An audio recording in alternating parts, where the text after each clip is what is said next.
Hello D students, कैसे हो आप सब। Welcome to MI chemistry classes. तो आज हम स्टार्ट करने वाले हैं इथर्स वाला जो पार्ट हमारा बच गया था एल्कोल्स, फिनोल्स और इथर वाले चैप्टर में। तो जो इथर वाला पार्ट है ये एल्कोल और फिनोल से बहुत शार्ट है। तो पहले हम सीधा चलते हैं, देखते हैं हम आज क्या क्या स्टडी करने वाले हैं। ठीक है, फालतू बातें ना करते हुए सीधा देखते हैं हम क्या पढ़ेंगे। पहले देखो इंट्रोडक्शन देखेंगे हम इथर वाले पार्ट की, इथर्स की इंट्रोडक्शन देखेंगे, क्लासिफिकेशन देखेंगे। ठीक है, उसके बाद इथर्स का नोमेनक्लेचर देखने वाले। ठीक है, फिर उसके बाद हम स्ट्रक्चर ऑफ फंक्शनल ग्रुप, जो इथर फंक्शनल ग्रुप होता है उसका स्ट्रक्चर देखने वाले। ठीक है, उसके बाद methods of preparation of ethers देखने वाले। ठीक है, फिर उसके बाद हम फिजिकल प्रॉपर्टीज देखने वाले, फिर केमिकल रिएक्शंस भी देखने वाले और साथ में हम यूजेस भी इसी वीडियो में देखने वाले हैं। तो ये एक ही वीडियो होगी और ये ज़्यादा लेंथी नहीं होगी क्योंकि ये बहुत शॉर्ट है। ये मैक्सिमम 1 आवर तक ये कवर हो जाएगा आपका। ठीक है, तो ये चीज़ें हम देखने वाले हैं। आप एक बार अपने नोट्स पे स्टार्टिंग में ये लिख लो कि हम क्या क्या पढ़ने वाले हैं। यही चीज़ें आपके सिलेबस में हैं, बीच में जितनी भी पॉसिबल डिटेल होगी हम करेंगे। ठीक है, तो without wasting any more time हम इसको करते हैं साफ और सीधा सीधा चलते हैं अपने पहले टॉपिक इंट्रोडक्शन पे। ठीक है, तो चलो इसको साफ करते हैं। देखो इंट्रोडक्शन हमने इस चैप्टर की पहले से ही पढ़ ली है। हम सिर्फ थोड़ा सा देखने वाले हैं कि यहाँ कैसा होता है। मतलब पहले आप देखो जो इथर ग्रुप होता है वो ग्रुप कैसा होता है। जो इथर ग्रुप होता है ना वो ग्रुप होता है ROR, ये आप याद रखना। ठीक है, ROR जो ग्रुप होता है वो होता है इथर। अब देखो यहाँ कभी कभी आपको ये भी लिखा हुआ मिल सकता है ROR-। इसका मतलब ये होता है, आपको पता है कि ये जो R और R- ये दोनों सेम भी हो सकते हैं, डिफरेंट भी हो सकते हैं। यही मतलब होता है इसका, और कुछ नहीं होता। ठीक, अब देखो यहाँ आपको मैं एग्जांपल देता हूँ। R और R है, ये हमारे होते हैं इथर। तो इंट्रोडक्शन में आप पहला ये लिखोगे कि इथर फंक्शनल ग्रुप क्या होता है, ROR होता है। ठीक है, ये होता है इथर। ठीक है, तो आप देखो यहाँ जो R है ना, R की जगह अगर हम CH3 ले लें और O यहाँ, और इस R- की जगह अगर हम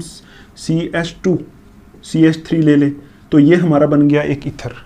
ठीक है, ये जो कंपाउंड बन गया जिसमें देखो ये ROR है तो ये इथर है। अब देखो यहाँ ये जो R है ये CH3 है, ये वाला R है ये CH2CH3। और R क्या होता है, R होता है एल्काइल ग्रुप, ये आपको पहले से ही पता है। ठीक है, अब आप देखो और एग्जाम्पल लिखते हैं। जैसे मैं बोलूँ आपको, जैसे मैं बोलूँ CH3 लिख लो, O लिख लो, CH3 लिख लो। अब देखो ये भी तो इथर है, लेकिन इसमें R और R दोनों सेम रखे हमने। यहाँ भी CH3 लगाया, यहाँ भी CH3 लगाया, ये भी इथर है। और कैसा हो सकता है, जैसे मैं बोलूँ यहाँ R की जगह आप एरोमेटिक ले लो, ये बेंजीन रिंग ले लो, O यहाँ ले लो और ये ले लो। देखो ये भी तो इथर है। देखो ये वाला ग्रुप R है, ये वाला ग्रुप भी R है, दोनों सेम है। ठीक है, तो ये भी इथर हो गया। ठीक है, अब देखो यहाँ ये जो हमने R की जगह हमने बेंजीन रिंग ली है तो ये हमारा कौन सा इथर बन जाता है, इसको बोलते हैं एरोमेटिक इथर। ठीक है, ये एरोमेटिक वाला है। अब देखो और क्या एग्जाम्पल हो सकती है, ऐसा भी हो सकता है और ऐसा भी हो सकता है। देखो ये हमने बेंजीन रिंग ली, O लिया और यहाँ CH3 लगा दिया, ये भी तो हो सकता है। यहाँ देखो एक R की जगह हमने बेंजीन रिंग ले ली और R- की जगह हमने CH3 ले लिया, इसमें R और R दोनों डिफरेंट है तो ये भी इथर है। ठीक, आई समझ आपको। तो इंट्रोडक्शन में आप इतना ही देखोगे इथर में। अब देखो दूसरा, आप देखो क्लासिफिकेशन। ठीक है, ये जो क्लासिफिकेशन है ना, इथर की क्लासिफिकेशन भी बहुत शॉर्ट होती है। तो आप सीधा सीधा लिखोगे दो किस्म के इथर होते हैं, एक होते हैं सिमिट्रिकल इथर्स होते हैं एक, और एक होते हैं अनसिमिट्रिकल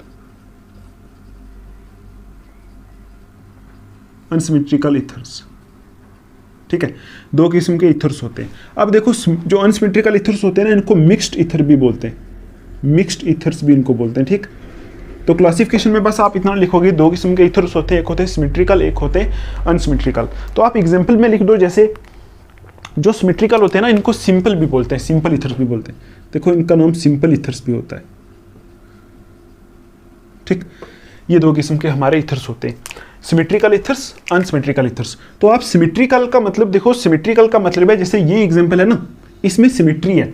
इस एग्जांपल में देखो दोनों तरफ R जो ग्रुप लगे हुए हैं दोनों तरफ सेम है। तो इसको अगर आप यहाँ से काटोगे तो इधर भी वही है, इधर भी वही है, दोनों तरफ सेम लगे हैं। तो इसका मतलब ये इथर कौन सा है, सिमेट्रिकल इथर है। ठीक है, ये इथर भी देखो आप इसको यहाँ से काटोगे, इसमें भी सिमेट्री है तो ये भी सिमेट्रिकल इथर है। अब देखो अगर आप क्या करोगे, इस इथर को देखोगे यहाँ से आप काटो तो इस तरफ क्या है, देखो इस तरफ अलग है, इस तरफ अलग है, तो ये अनसिमेट्रिकल ईथर की एग्जांपल होगी। ठीक है, ये एग्जांपल देखो यहाँ से काटोगे, इस तरफ CH3 है, इस तरफ CH2 CH3 है, तो ये भी अनसिमेट्रिकल ईथर की एग्जांपल हो गई। ठीक है, तो आप इन्हीं एग्जांपल्स को उठा के सिमेट्रिकल और अनसिमेट्रिकल में लिख सकते हो। जैसे देखो मैं लिख देता हूँ यहाँ एग्जाम्पल्स, ये एग्जाम्पल्स मैं लिख रहा हूँ यहाँ सिमेट्रिकल ईथर की। सिमेट्रिकल ईथर्स जो है ना, उसमें आप लिख सकते हो जैसे ये वाला C2H5O C2H5, ये लिख सकते हो, या फिर CH3O CH3, ये भी लिख सकते हो, या फिर ये बेंजीन वाला लिख सकते हो। फिर उठा के लिख देता हूँ यहाँ ये बेंजीन O, ये वाला देखो, ये भी सारे सिमेट्रिकल या फिर इनको सिंपल ईथर्स बोलते हैं। दूसरा देखो, दूसरे होते हैं अनसिमेट्रिकल ईथर्स या जिनको मिक्स्ड ईथर बोलते हैं। इसकी एग्जांपल आप लिख सकते हो, दूसरे की एग्जांपल लिख सकते हो आप, जैसे ये CH3O C2H5, ये हो सकता है।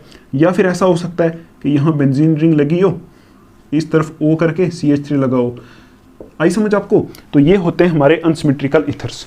तो देखो ईथर्स जो है ना बहुत शॉर्ट टॉपिक है, बहुत शॉर्ट है। इसकी क्लासिफिकेशन हम इतनी पढ़ेंगे, इसकी इंट्रोडक्शन हम इतनी पढ़ेंगे। इंट्रोडक्शन में हमने सिर्फ इतना देखना है कि फंक्शनल ग्रुप कौन सा होता है, और क्लासिफिकेशन में हम बस ये देखेंगे कि दो किस्म के ईथर होते हैं, सिमेट्रिकल ईथर्स और अनसिमेट्रिकल ईथर्स। ठीक है, तो आज हमारी क्वालिटी भी थोड़ी सी इंप्रूव हुई है। ठीक है, मैंने और लाइट्स लगाई हैं यहाँ, बहुत सारी लाइट्स हैं, कम से कम 10, 11, 12 लाइट्स हैं। ठीक है, तो आई होप आपको अच्छे से दिख भी रहा होगा। ठीक है, तो ये हमारी हो गई क्लासिफिकेशन। अब देखो नेक्स्ट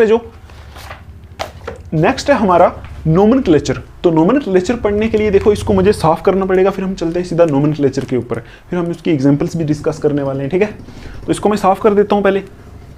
नोमेनक्लेचर, ठीक, ईथर्स का नोमेनक्लेचर आप लिखो। अब देखो इसमें आपको पता है नोमेनक्लेचर जो होता है उसमें हम दो किस्म के नाम रखते हैं। एक होते हैं हमारे कौन से, एक होते हैं हमारे कॉमन नेम्स, एक होते हैं हमारे कौन से IUPAC नेम्स। ठीक है, तो आप देखो पहले कॉमन नेम देख लो, फिर IUPAC नेम देखते हैं। ठीक है, तो यहां सिर्फ 2 पॉइंट आपको ऐड करने के, यहां लिखो कॉमन नेम्स ऑफ ईथर्स, मतलब ईथर्स के जो कॉमन नेम होते हैं उसमें हम क्या करते हैं, are derived from the names of, are derived from the names of, ठीक है, derived from the names of alkyl या फिर aryl groups, names of alkyl या फिर एराइल। ठीक है, एल्काइल और एराइल ग्रुप्स। ठीक है, इतना आप लिखो। उसके बाद देखो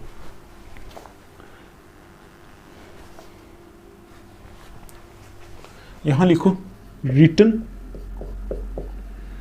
एज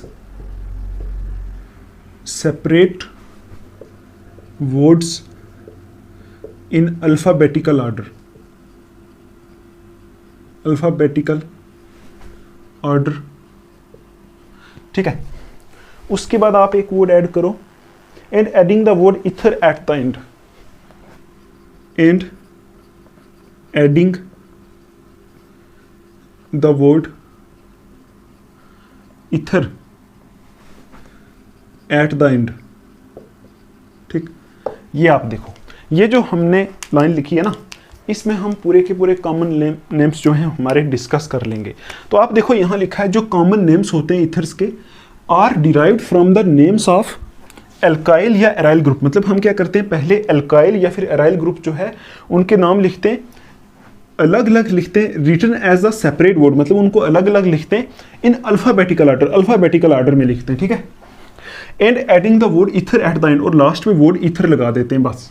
ठीक है, देखो एग्जांपल से समझाता हूँ आपको, ऐसे आपको समझ नहीं आएगा। जैसे मैं बोलूँ यहाँ एग्जांपल में आप लिखो, एग्जांपल है जैसे हमारा ये CH3O CH2 CH3, ये एक ईथर है, इसका आपको कॉमन नेम लिखना है। ठीक है, एक और ईथर है हमारा ये वाला C2H5O C2H5, ये ईथर है। इन दोनों के कॉमन नेम अगर हम लिखने की कोशिश करें तो आप देखो पहले किसका नाम लिखना है, एल्काइल या फिर एराइल ग्रुप का। अब देखो यहाँ एल्काइल एराइल कौन सा है, ये ग्रुप दोनों एल्काइल एराइल ग्रुप में। इनके नाम लिखने हैं, लास्ट पे इथर बोर्ड लगा देना है। अब देखो ये क्या है, ये ग्रुप कौन सा होता है, ये ग्रुप इतना होता है इथाइल ग्रुप, ये ग्रुप है मिथाइल ग्रुप। तो आप देखो यहाँ लिखेंगे हम इथाइल और साथ में लिखेंगे मिथाइल और लास्ट में इथर, दैट्स इट, ये हो गया। ठीक है, इथाइल मिथाइल इथर इसका नाम हो गया।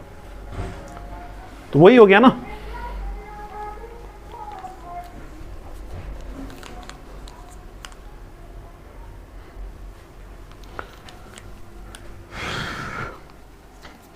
देखो देखो हमने क्या किया, हमने यही बोला था ना कि हम क्या करते हैं, एल्काइल या फिर एराइल के नाम पहले लिखते हैं अलग अलग और उनको लिखते हैं अल्फाबेटिकल ऑर्डर में, लास्ट में इथर लगा देते हैं, दैट्स इट। तो आप देखो यहाँ हमारे पास ये हमारा कौन सा ग्रुप है, ये ग्रुप है हमारा, ये इथाइल ग्रुप है, ये मिथाइल ग्रुप है। अब देखो मैंने इथाइल इसलिए पहले लिखा क्योंकि ई पहले आता है, एम बाद में आता है, तो इन दोनों को अल्फाबेटिकल ऑर्डर में कर दिया, इथाइल मिथाइल लिख दिया, साथ में इथर लगा दिया। इसको कैसे लिखेंगे, देखो ये इथाइल ग्रुप है, ये भी इथाइल ग्रुप है, आपको पता है C2H5 इथाइल ग्रुप होता है। तो यहाँ देखो दो इथाइल ग्रुप में, तो इसको ऐसे लिख सकते हैं डाई इथाइल और साथ में क्या लगा देंगे इथर, दैट्स इट, ये हो गया इसका कॉमन नेम, ऐसे लिखते हैं। ठीक है, अब देखो और क्या एग्जांपल हो सकती है, जैसे मैं बोलूं ये लिख दो, इसका नाम लिख दो, इसका कॉमन नेम लिख दो, क्या आएगा आपको पता है, ये जो ग्रुप होता है ना, इस ग्रुप को बोलते हैं फिनाइल ग्रुप, आता है ना आपको फिनाइल ग्रुप, इसका पता है, ये होता है फिनाइल ग्रुप। तो आप बोलोगे एक फिनाइल ग्रुप यहाँ लगा है, एक फिनाइल ग्रुप यहाँ लगा है, तो क्या लिखोगे, डाई फिनाइल इथर, ये आ जाएगा। ठीक है, ये आ जाएगा कॉमन नेम। तो क्या करोगे, सीधा सीधा कॉमन नेम में कुछ नहीं करना है आपको, सीधा आपको क्या करना है, पहले एल्काइल या फिर एराइल, देखो ये एराइल था, यहाँ ये वाला पार्ट एराइल है, मतलब एरोमेटिक है, तभी इसको एराइल बोला है, ये वाला यहाँ एल्काइल है। तो एल्काइल या फिर एराइल को पहले लिखना है, साथ में वर्ड इथर लगा देना है, और एल्काइल एराइल के जो ग्रुप होंगे उनको अल्फाबेटिकल ऑर्डर में डाल देना है, बस और कुछ नहीं करना। तो ये ऐसे लिखते हैं इसके कॉमन नेम्स। ठीक है, हम इसको एक बार कर लेते हैं, उसके बाद हम 2 3 5 6 7 8 तक एग्जाम्पल्स सॉल्व करेंगे, तो आपको ज़्यादा समझ में आएगा। अब देखो दूसरी लाइन आप लिखोगे कौन सा नेम, IUPAC, तो यहाँ आप ऐड करो। आई होप आपको कॉमन नेम समझ में आया होगा। तो अब आप लिखो IUPAC सिस्टम में कैसे लिखते, लिख दो आप इन IUPAC सिस्टम। IUPAC सिस्टम में हम क्या करते, लिखो ethers are regarded as hydrocarbon derivatives, लिखो ethers are regarded REGARDED regarded as hydrocarbon derivatives। ठीक है, इथर जो होते हैं हाइड्रोकार्बन डेरिवेटिव्स होते हैं, in which a hydrogen atom is replaced by, in which a hydrogen atom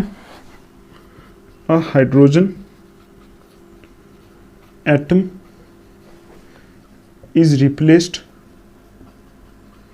by OR group। ठीक है, इतना आप लिखो पहले।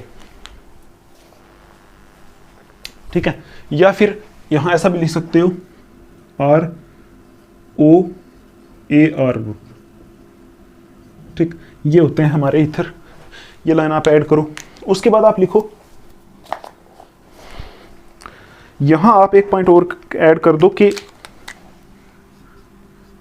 द लार्जर R group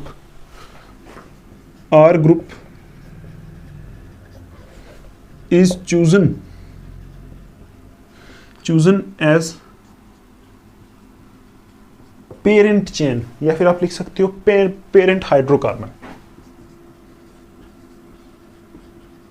ठीक, आई होप आपको समझ में आ रहा होगा।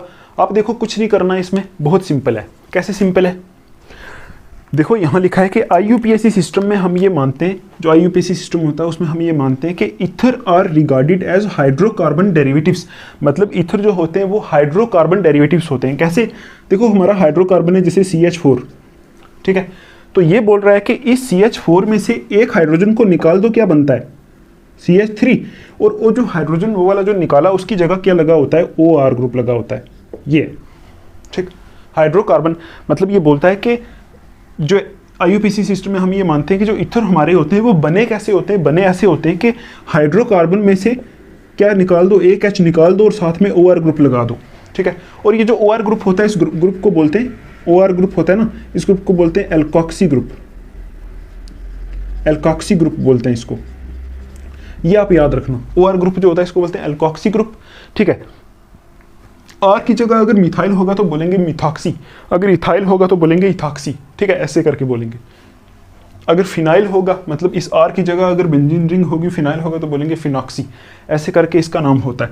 तो ये बोलता है कि जो ईथर होते हैं वो हाइड्रोकार्बन के डेरिवेटिव्स हैं, यही लिखा है ना, ethers are regarded as hydrocarbon derivatives, मतलब ईथर जो होते हैं वो क्या होते हैं, हाइड्रोकार्बन के डेरिवेटिव्स होते हैं, ठीक है। In which a hydrogen atom is replaced by OR group, जिनमें क्या होता है, एक हाइड्रोजन एटम जो होता है इसका, उसको किससे रिप्लेस किया होता है, OR ग्रुप से, मतलब हाइड्रोजन एटम को निकाल के OR ग्रुप लगाया होता है, या फिर AR ग्रुप लगाया होता है। आपको पता है R होता है अल्काइल और AR ग्रुप होता है एराइल। AR का मतलब है वहाँ बेंजीन रिंग भी लगी हुई हो सकती है ये, और R का मतलब है वहाँ CH3 CH, मतलब सारे अल्काइल ग्रुप जो होते हैं CH3 C2H5 ये वाले सारे लगे होते हैं। तो वही है, OAR का मतलब कंफ्यूजन क्रिएट नहीं करनी है आपको, OAR का मतलब ये है कि एराइल ग्रुप लगा हुआ है, ठीक, ये भी लगा हुआ हो सकता है।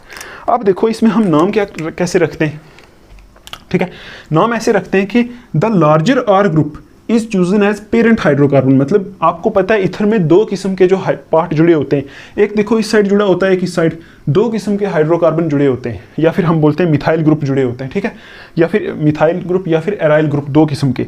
तो दोनों में से जो बड़ा होगा उसको पेरेंट मान लेना है, पेरेंट। देखो एग्जाम्पल से आपको समझाता हूँ, कैसे समझोगे, एग्जाम्पल लो आप, जैसे मैं बोलूँ यहाँ आप ले लो एग्जाम्पल CH3OCH3, एक ये ले लो, दूसरी एग्जांपल आप ले लो ये वाली CH3OC2H5, ठीक है। तीसरी एग्जांपल आप ये ले लो थर्ड वाली CH3OCH2CH2CH3, ये तीन एग्जांपल्स करते हैं, ठीक। तो आप देखो यहाँ आपको क्या करना है, यहाँ कि जो बड़े वाला ग्रुप है उसको पेरेंट हाइड्रोकार्बन मानना है, बाकी वाला ये जो ग्रुप है OR वाला इसको बोलते हैं एल्कोक्सी ग्रुप, तो इसको एल्कोक्सी लिख देंगे, एल्कोक्सी ग्रुप बोलते हैं ना। तो आप देखो ये वाला, इसमें इधर भी CH3 है, इधर भी CH3 है, दोनों तरफ CH3 है, आपकी मर्जी, चाहे इसको पेरेंट मान लो चाहे इसको पेरेंट, पेरेंट का मतलब होता है जो लास्ट में हम लिखते हैं। तो आप देखो अगर मैं इसको पेरेंट मान लेता हूं तो ये वाला जो ग्रुप है पूरा बच गया, इस ग्रुप को क्या बोलते हैं, CH3O, ये वही ग्रुप है OR ग्रुप, ठीक है, ये ग्रुप है ना OR ग्रुप है, O के साथ CH3 लगा है तो वही बन गया CH3O ग्रुप, इसको बोलते हैं मिथॉक्सी। तो इस पूरे ग्रुप का नाम होगा मिथॉक्सी, ठीक है, इसका ग्रुप होगा मिथॉक्सी। और ये CH3 क्या होता है, मीथेन, और इसका नाम आ जाएगा मिथॉक्सी मीथेन, ठीक, ये आ जाएगा इसका IUPAC नेम, ठीक है। अब इसमें देखो, इसमें बड़े वाला ग्रुप कौन सा है, ये वाला, ठीक है, बड़ा ना, जो बड़ा पार्ट होता है उसको पेरेंट मानते हैं, तो दूसरे को इथॉक्सी बना दो, मतलब दूसरे को एल्कोक्सी बना दो, इसको एल्कोक्सी बना दो। ये मिथाइल ग्रुप है तो इसको बोलेंगे, इस ग्रुप का नाम होगा मिथॉक्सी, ठीक है, मिथॉक्सी। और ये कौन सा है, इथेन है, तो ये इथेन हो जाएगा, ठीक। उसके बाद ये देखो आप, इसमें बड़ा ये वाला है, इसको पेरेंट बना दो, मतलब बाद में लिखेंगे इसको, तो ये CH3O ग्रुप है, इसको क्या बोलेंगे, मिथॉक्सी, तो इसका नाम लिख दो मिथॉक्सी, मिथॉक्सी। और ये क्या है, 1 2 3 कार्बन वाला क्या होता है, प्रोपेन, तो ये है मिथॉक्सी प्रोपेन, ऐसे करके इसके नाम लिखे जाते हैं IUPAC नेम। आई होप आपको समझ में आया होगा। इसमें तो सीधा सीधा ethyl methyl diethyl dipropyl ऐसे करके लिखे जाते हैं, इसमें मिथॉक्सी इथॉक्सी यूज़ किया जाता है, और जो बड़े वाला पार्ट होता है उसको क्या बोल देते हैं, उसको पेरेंट बना देते हैं, ठीक, समझ में आ रहा है आपको, ठीक है, इतना समझ में आया। अब देखो नोमेनक्लेचर की कुछ एग्जांपल्स लिख लेते हैं, उनको सॉल्व कर लेते हैं, फिर आगे चलते हैं हम, ठीक है। इसको साफ कर लेते हैं, नोमेनक्लेचर की कुछ एग्जांपल्स लिखते हैं। आप देखो अभी ये कुछ एग्जांपल्स मैंने ले लिए हैं, ठीक है, इनका नाम लिखते हैं हम। तो आप देखो यहाँ तक आपको, ये जो हमारी फोर्थ है ना, यहाँ तक आपको कॉमन नेम भी लिखना है और IUPAC नेम भी लिखना है, इसके बाद आपको सिर्फ IUPAC नेम लिखना है। 5th 6th 7th 8th तक सिर्फ आपको IUPAC नेम लिखना है, ठीक। तो आप देखो यहाँ पहले इसका कॉमन नेम लिखो, कॉमन नेम आपको पता है, ये बताओ मुझे कॉमन नेम में कैसे लिखते हैं। आपको पता है ना कि कॉमन नेम में पहले इन दोनों का नाम लिखते हैं, बाद में हम क्या कर देते हैं, लास्ट पे ईथर लिख देते हैं। तो इसका कैसे कॉमन नेम लिखा जाएगा बताओ ज़रा। देखो आपको पता है ये कौन सा ग्रुप है, ये कौन सा ग्रुप है, ये होता है n propyl group, propyl group, ये होता है एन प्रोपाइल ग्रुप। तो ये कौन सा ग्रुप होता है, ये होता है मिथाइल ग्रुप।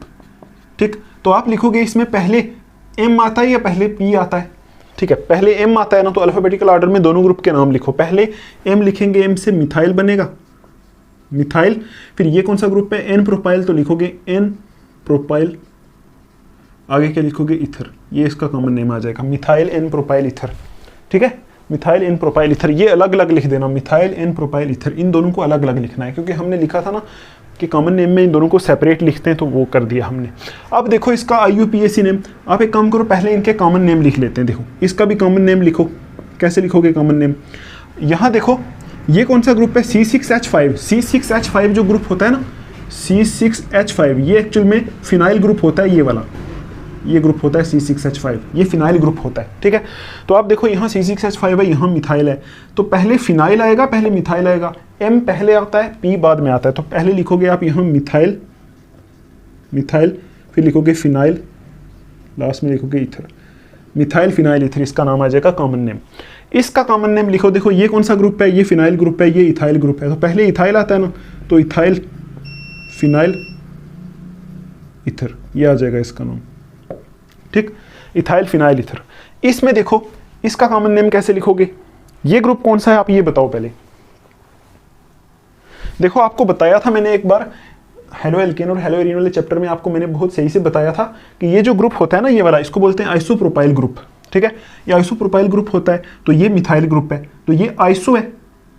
ठीक है, ये आइसोप्रोपाइल है, आइसोप्रोपाइल है, लेकिन है तो ये प्रोपाइल ना, है तो प्रोपाइल, लेकिन यहाँ ये क्या है, मिथाइल। तो यहाँ आप लिखोगे मिथाइल, मिथाइल, उसके बाद है तो प्रोपाइल लेकिन आइसोप्रोपाइल है, लिखोगे पहले मिथाइल, फिर लिखोगे आइसोप्रोपाइल। जैसे ये वाले ग्रुप आते हैं ना, जैसे आइसो आ गया या फिर एन आ गया, उनको मत देखना, सिर्फ देखना कि प्रोपाइल है या कौन सा है, और पीछे जो आइसो वगैरह होता है ये आप लिख देना। यहाँ आएगा मिथाइल आइसोप्रोपाइल, और आगे क्या लिखोगे, इथर, मिथाइल आइसोप्रोपाइल इथर। ठीक है, इसका नाम क्या लिखोगे। ठीक है, देखो यहाँ तक आपको सिर्फ कॉमन नेम लिखने थे जो हमने लिख दिए, और मेरा इन्वर्टर भी डेड हो गया। तो अभी देखो हम देखते हैं इनके IUPAC नेम्स। तो IUPAC नेम्स आपको पता है कैसे लिखते हैं, यहाँ लिखो I फॉर IUPAC, यहाँ भी IUPAC, इधर हम लिखेंगे इसका IUPAC। ठीक है, इधर हम लिखेंगे इसका IUPAC, इसका तो लिखना ही IUPAC है। ठीक है, इसका हम यहाँ लिखेंगे IUPAC, इसका हम यहाँ लिखेंगे IUPAC, इसका यहाँ लिखेंगे IUPAC। अभी हम लिखेंगे इसके IUPAC नेम्स। तो आप देखो कैसे लिखते हैं IUPAC नेम। तो आपको पता है, आपको बताया था जो लेंथी वाला होता है ना, लॉन्ग वाला, ये इसको बना देते हैं पेरेंट, और दूसरे को बना देते हैं क्या, एल्कॉक्सी, एल्कॉक्सी। तो इसको क्या बनाएंगे, देखो ये कौन सा ग्रुप है, ये आप बोलोगे ये मिथॉक्सी ग्रुप है, तो यहाँ इसको लिख दो मिथॉक्सी। ठीक है, मिथॉक्सी। और ये कौन सा है, 1 2 3 3 कार्बन वाला प्रोपेन है, तो इसका नाम आ जाएगा मिथॉक्सी प्रोपेन। ठीक है, इसमें देखो बड़े वाला कौन सा है, दोनों में से बड़े वाला कौन सा है, C6H5, बड़े वाला कौन सा है। देखो आपको पता है बड़े वाला ये है C6H5, यहाँ 6 कार्बन वाला है, और ये एक्चुअल में क्या होता है, ये बेंजीन है। तो ये वाला ग्रुप छोटा है, तो इसका नाम क्या होगा, मिथॉक्सी, इसको लिख दो मिथॉक्सी। ठीक है, मिथॉक्सी क्यों होगा, आपको पता है मिथाइल लगा है तो वो मिथॉक्सी, और ये बेंजीन है तो इसका नाम आएगा मिथॉक्सी बेंजीन। ठीक है, इसी तरह इसमें देखो बड़े वाला कौन सा है, ये C6, 6 कार्बन वाला बड़े वाला ग्रुप है। तो ये कौन सा ग्रुप है, देखो इथॉक्सी है, ये इथॉक्सी। 1 2 कार्बन वाले को इथेन बोलते हैं, इथेन से बनेगा इथॉक्सी, तो इथॉक्सी बनेगा। यहाँ लिखोगे इथॉक्सी, और इसको लिख दोगे क्या, बेंजीन, ये आएगा इसका नाम इथॉक्सी बेंजीन। ठीक है, ये आ जाएगा इसका IUPAC नेम। ठीक, समझ में आ रहा है आपको। अब देखो इसका नाम कैसे लिखेंगे, इसका नाम लिखने के लिए आपको क्या करना पड़ेगा, बड़े वाला ग्रुप ये वाला है, ये वाला। ठीक है, ये बड़ा है, और ये छोटे वाला, जो छोटे वाला ग्रुप है उसको बना देंगे। देखो ये CH3 है, तो मिथॉक्सी आ जाएगा इसका, मिथॉक्सी, METHOXY, मिथॉक्सी। और इसका नाम कैसे लिखेंगे, इसका नाम लिखने के लिए देखो आपको नंबरिंग करनी पड़ेगी। नंबरिंग कैसे करनी पड़ेगी, यहां से करो 1 2 3। अब आप लिखोगे 2 पोजीशन पे मिथॉक्सी ग्रुप है तो यहां लिखोगे 2 मिथॉक्सी। देखो 2 पोजीशन है ना, 1 2 3 बड़े वाले की नंबरिंग कर देनी है आपको। नंबरिंग करने से क्या होगा, 1 2 3 2 पोजीशन पे क्या है 2 मिथॉक्सी और पूरा क्या है 1 2 3 प्रोपेन, तो इसका नाम आ जाएगा 2 मिथॉक्सी प्रोपेन। ये आ जाएगा इसका IUPAC नेम। ठीक है, इसमें देखो इसमें आप क्या करोगे, यहां इथर का ग्रुप यहां भी लगा हुआ है, इथर का ग्रुप यहां भी लगा हुआ है, दोनों जगह लगे हैं। तो आप क्या करोगे, इसकी नंबरिंग करोगे यहां से, ये 1 और 2 कार्बन है, इसकी नंबरिंग करोगे तो आप देखो ये 1 पोजीशन पे ये कौन सा ग्रुप है मिथॉक्सी, और 2 पोजीशन पे भी ये कौन सा ग्रुप है मिथॉक्सी। 2 वाले कार्बन के साथ मिथॉक्सी है, 1 वाले कार्बन के साथ भी मिथॉक्सी है, तो इसको आप लिखोगे 1 2 डाई मिथॉक्सी। ठीक है, ये लिखोगे ना, 1 पोजीशन पे मिथॉक्सी, 2 पोजीशन पे मिथॉक्सी, 1 2 डाई मिथॉक्सी, और 1 और 2 दो कार्बन वाले को क्या बोलते हैं, इथेन, तो इसका नाम ये आ जाएगा 1 2 डाई मिथॉक्सी इथेन आ जाएगा इसका नाम। ठीक है, समझ में आया ना आपको, 1 2 डाई मिथॉक्सी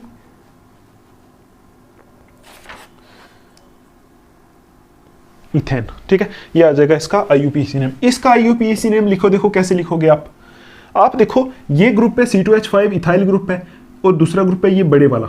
ठीक है, तो आप क्या करो, बड़े वाले की नंबरिंग कर लो यहां से 1 2 3। अब देखो 2 पोजीशन पे ये कौन सा ग्रुप लगा हुआ है, ये इथॉक्सी ग्रुप है, तो यहां लिखोगे 2 इथॉक्सी। 2 पोजीशन पे लगा है इथॉक्सी, और ये कौन सा है 1 2 3 कार्बन वाले को बोलते हैं प्रोपेन। ये आ जाएगा इसका नाम IUPAC 2 इथॉक्सी प्रोपेन। ठीक है, इसका नाम देखो कैसे आएगा, इसके लिए आपको नंबरिंग ऐसे ही करनी पड़ेगी ताकि इसको लोएस्ट प्रायोरिटी मिले इस वाले को। तो यहां से कर लो नंबरिंग 1 2 3 4 5 6। ठीक है, तो नाम क्या आएगा, देखो 2 पोजीशन पे क्या लगा हुआ है, कौन सा ग्रुप है ये इथॉक्सी। ठीक, बड़े वाला ग्रुप ये था ना, तो बड़े वाले को हम पेरेंट मान लेते हैं, इसको हम प्रीफिक्स में डाल देते हैं। ये 2 पोजीशन पे क्या लगा हुआ है, इथॉक्सी। ठीक, तो लिख दो आप 2 पोजीशन पे 2 इथॉक्सी। ठीक है, उसके बाद देखो 1 पोजीशन पे देखो यहां क्या लगा है 1 1 डाई मिथाइल है, 2 इथॉक्सी। इसको मैं यहां नीचे लिख देता हूं 1 1 डाई मिथाइल। ठीक है, और देखो 2 इथॉक्सी हो गया, 1 1 डाई मिथाइल हो गया। अब क्या बच गया, साइक्लोहेक्सेन, तो यहां लिख दोगे साइक्लोहेक्सेन, यही नाम आएगा इसका cyclohexane. 2 ethoxy 1 1 di methyl cyclohexane, ये आ जाएगा इसका नाम। ये आपको पूरा साथ में लिखना है, आपको पता है। ठीक है, बस मैंने तो आपको इतना समझाना है कि लिखते कैसे। अब देखो इसको अगर आप देखो तो यहां देखो आप नाम लिख दो, यहां देखो कैसे नाम लिखोगे, मतलब नंबरिंग कर दो। ये वाला तो ग्रुप है छोटा, ठीक है, ये तो आएगा पीछे, ये बड़े वाला ग्रुप है, इसका नाम रख दो कैसे, यहां से कर दें अगर नंबरिंग 1 2 3, तो 1 पोजीशन पे क्या आ जाएगा, ये ग्रुप है, ये कौन सा ग्रुप है, मिथॉक्सी, तो आप लिखोगे 1 मिथॉक्सी। ठीक है, उसके बाद 1 पे मिथॉक्सी है, उसके बाद क्या है 2 पोजीशन पे, यहां देखो 2 पोजीशन पे क्या है, यहां 2 पोजीशन पे मिथाइल है, 1 मिथॉक्सी 2 पोजीशन पे मिथाइल है। और देखो पहले मिथॉक्सी वाला ही लिखना है आपको, पहले मिथॉक्सी वाला लिखना है, बाकी वाले उसके बाद लिखने हैं। देखो हर जगह मैंने पहले मिथॉक्सी इथॉक्सी वाला लिखा है। ठीक है, आप बहुत सारी एग्जांपल्स प्रैक्टिस करोगे तो आपको खुद समझ में आएगा। आप देखो यहाँ 1 पोजीशन पे लिखा है मिथॉक्सी, 2 पोजीशन पे ये मिथाइल लगा हुआ है, 2 मिथाइल लिख दिया। अब 1 2 3 कार्बन वाला प्रोपेन है, तो 2 मिथाइल प्रोपेन आ जाएगा, ये आ जाएगा इसका कॉमन नेम, सॉरी ये IUPAC नेम। तो आप देखो बुक पे जितनी भी एग्जांपल्स दी हुई हैं, आप सारी एग्जांपल्स इसकी प्रैक्टिस करोगे, IUPAC नेम और कॉमन नेम्स आप लिखोगे तो जो प्रॉब्लम आएगी, तो टेलीग्राम ग्रुप इसीलिए बनाया हुआ है, आप टेलीग्राम ग्रुप पे जाओ, मुझे मैसेज करो, मैं आपकी प्रॉब्लम वहां सॉल्व करने की कोशिश करूंगा। तो नोमेनक्लेचर हम इतना ही पढ़ेंगे इथर्स में। आई होप आपको सब कुछ समझ में आया होगा। ठीक है, तो अभी हम देखते हैं नेक्स्ट टॉपिक, जिसका नाम है स्ट्रक्चर ऑफ, ये हमारा जो फंक्शनल ग्रुप है ना ROR, इसका स्ट्रक्चर देख लेते हैं। तो इसको पहले मैं साफ कर देता हूं, नेक्स्ट टॉपिक के ऊपर चलते हैं।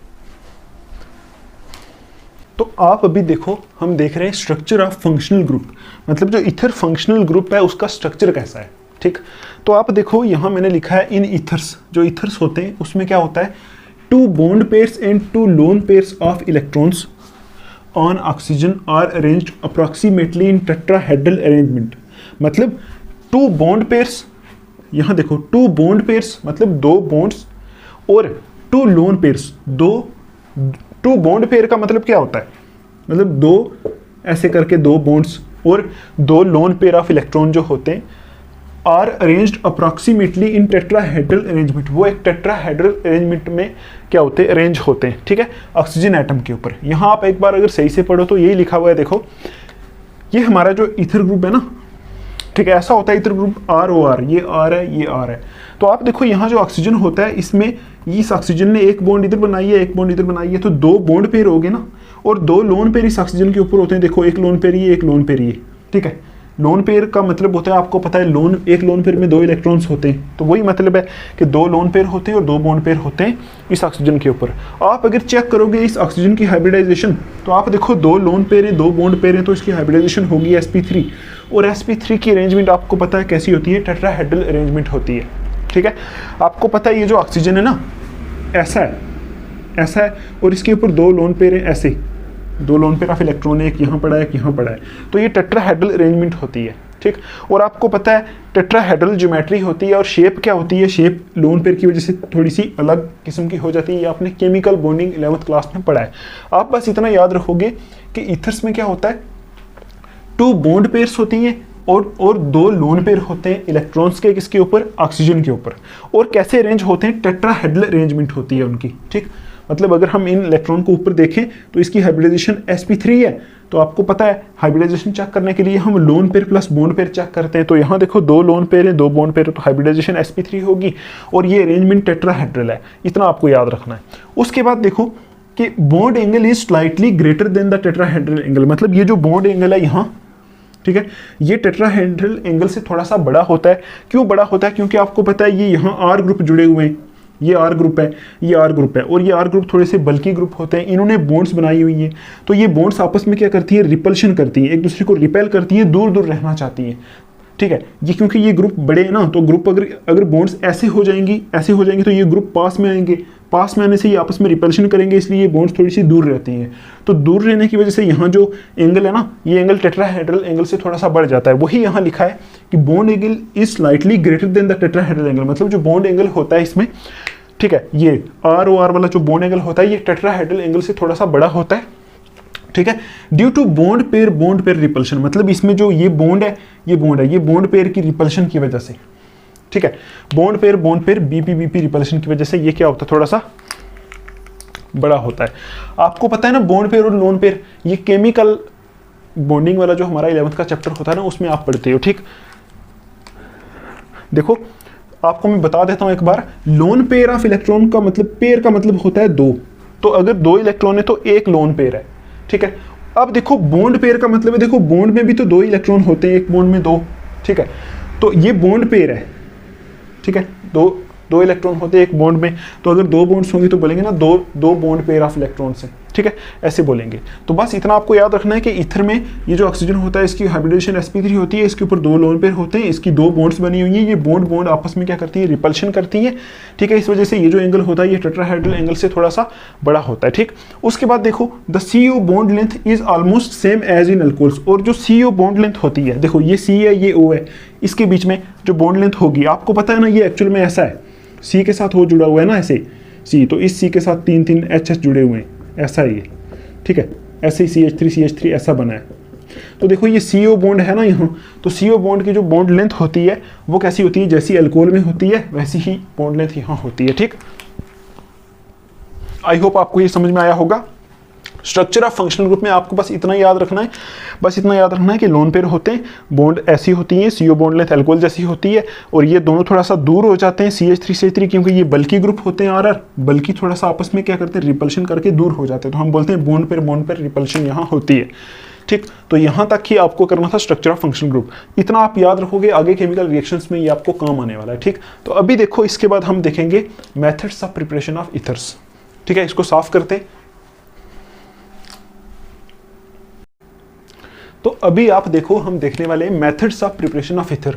तो आपको मैं खुशी की बात यहाँ बताऊँ, बात यह है कि यहाँ जो मेथड हम पढ़ते हैं ईथर की प्रिपरेशन के, वो सिर्फ दो ही मेथड होते हैं, ठीक। तो फर्स्ट मेथड आप लिखो यहाँ, पहला method of preparation of ether जो होता है वो होता है हमारा by intermolecular dehydration of alcohols. लिखो बाई इंटरमॉलिक्यूलर डिहाइड्रेशन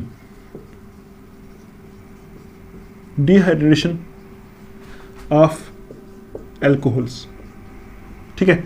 एल्कोहल्स की इंटरमालिक्यूलर डिहाइड्रेशन करके हम क्या बना सकते हैं, ईथर बना सकते हैं। और इस रिएक्शन का मैकेनिज्म भी हमें देखना पड़ेगा। देखो मैं इसको अंडरलाइन कर दूं पहले, आई होप आपको समझ में आ रहा होगा, ठीक है। देखो हम क्या करेंगे, इंटरमालिक्यूलर डिहाइड्रेशन ऑफ एल्कोहल से हम ईथर बनाएंगे। तो आप इसमें एक पॉइंट ऐड करो पहले, alcohols undergo dehydration in presence of protic acid. यहां आप इसमें लिख दो कि जो एल्कोहल्स होते हैं, alcohols undergo dehydration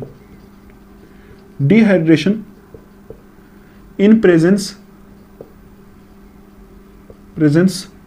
of a protic acid. Protic acid की प्रेजेंस में अल्कोहल के अंदर डिहाइड्रेशन हो जाती है। डिहाइड्रेशन का मतलब होता है लॉस ऑफ वाटर, मतलब यहां से H2O मॉलिक्यूल जो है बाहर निकल जाएगा। तो आप देखो यहां हम एग्जांपल से समझते हैं। हम लेते हैं यहां एक अल्कोहल मॉलिक्यूल, हमारा अल्कोहल मॉलिक्यूल ये रहेगा RCH2OH प्लस, यही मॉलिक्यूल हम दोबारा ले लेते हैं, ठीक है। मतलब इंटरमॉलिक्यूलर, देखो इंटरमॉलिक्यूल का मतलब होता है दो मॉलिक्यूल के बीच में, इंटर का मतलब होता है दो मॉलिक्यूल के बीच में जो होती है वो डिहाइड्रेशन होती है। तो एक मॉलिक्यूल हमने ये ले लिया और दूसरा भी यही सेम मॉलिक्यूल हम लेंगे, बस इसको उल्टा करके लिख दो। देखो HO, उसके बाद CH2 और यहाँ लिख दो R। देखो ये मॉलिक्यूल सेम है, तो दोनों मॉलिक्यूल के बीच में क्या होगी, डिहाइड्रेशन होगी। तो आप बोलोगे यहाँ से कैसे होता है ये रिएक्शन, कैसे होती है। H2SO4 यहाँ यूज करेंगे हम, क्योंकि आपको पता है प्रोटिक एसिड हमें यूज करना है, ठीक है। डिहाइड्रेशन होती है प्रोटिक एसिड की प्रेजेंस में। प्रोटिक एसिड का मतलब होता है ऐसा एसिड जो H+ दे, ठीक है। तो यहाँ से H2SO4 H+ देगा और साथ में इस रिएक्शन में टेम्परेचर आपको 140 डिग्री सेल्सियस लेना पड़ेगा ये। और अब यहाँ से क्या हो जाएगी, डिहाइड्रेशन। डिहाइड्रेशन का मतलब होता है लॉस ऑफ वाटर, यहाँ से OH और यहाँ से H निकल जाएगा, ठीक है। और आपको पता है जब OH और H यहाँ से निकलेगा, ये वाला O और ये वाला CH2 जुड़ जाएंगे तो ऐसा बन जाएगा RCH2O CH2R। आप देखो ये क्या ईथर बन गया है, ये ईथर ही है ना। तो ये देखो ना, ये R है, ये R है, तो इस तरफ ये CH2 लगा, इस पूरे को रिप्लेस करके हम R भी लिख सकते हैं। तो ये हमारा बन गया हमारा ईथर, ठीक है। तो ऐसे करके हमारी फर्स्ट प्रिपरेशन होती है by intermolecular dehydration of alcohols. Alcohols की इंटरमॉलिक्यूलर डिहाइड्रेशन मतलब एल्कोहल्स के दो मॉलिक्यूल हम लेते हैं, उन दोनों के बीच में इंटर का मतलब होता है दो मॉलिक्यूल के बीच में, इनके बीच में क्या होती है, लॉस ऑफ वाटर हो जाता है और यहां से हमारा ईथर बन जाता है। ये होता है पहला मेथड। अब आप देखो ये जो रिएक्शन है ना, ठीक है, ये जो रिएक्शन है इसका मैकेनिज्म क्या होता है, मैं आपको यहां एक पॉइंट लिख देता हूं कि ये जो रिएक्शन है इसमें हम देखते हैं मैकेनिज्म। यहां लिख दो पहले आप मैकेनिज्म। एग्जाम में आपको हो सकता है ये ना पूछें, लेकिन आपको पता होना चाहिए कि इस रिएक्शन का क्या मैकेनिज्म होता है, ठीक है। और ये जो रिएक्शन होती है ना, ये रिएक्शन होती है न्यूक्लियोफिलिक बाइमॉलिक्यूलर। न्यूक्लियोफिलिक बाइमॉलिक्यूलर का मतलब आपको पता है ना, ये रिएक्शन होती है SN2। आपको हेलो एल्केन और हेलो एरीन में मैंने पढ़ाया था और बहुत अच्छे से हमने किया था, ठीक है। ये जो मैकेनिज्म होता है इस रिएक्शन का, ये होता है SN2 मैकेनिज्म, ठीक है। ये एक न्यूक्लियोफिलिक बाइमॉलिक्यूलर रिएक्शन है। अब देखो स्टेप फर्स्ट में क्या होता है। स्टेप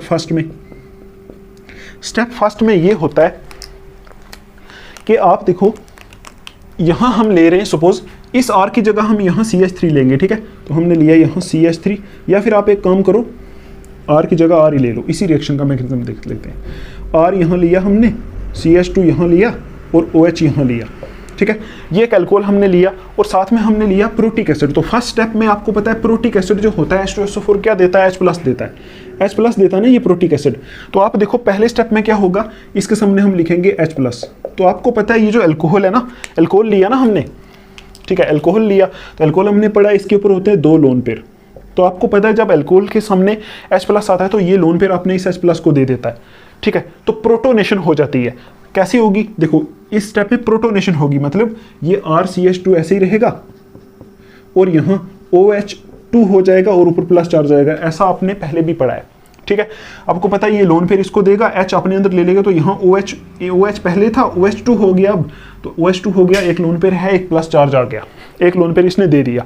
इसको बोलते हैं प्रोटोनेशन। पहले स्टेप में क्या होती है, प्रोटोनेशन। अब देखो दूसरे स्टेप में क्या होता है।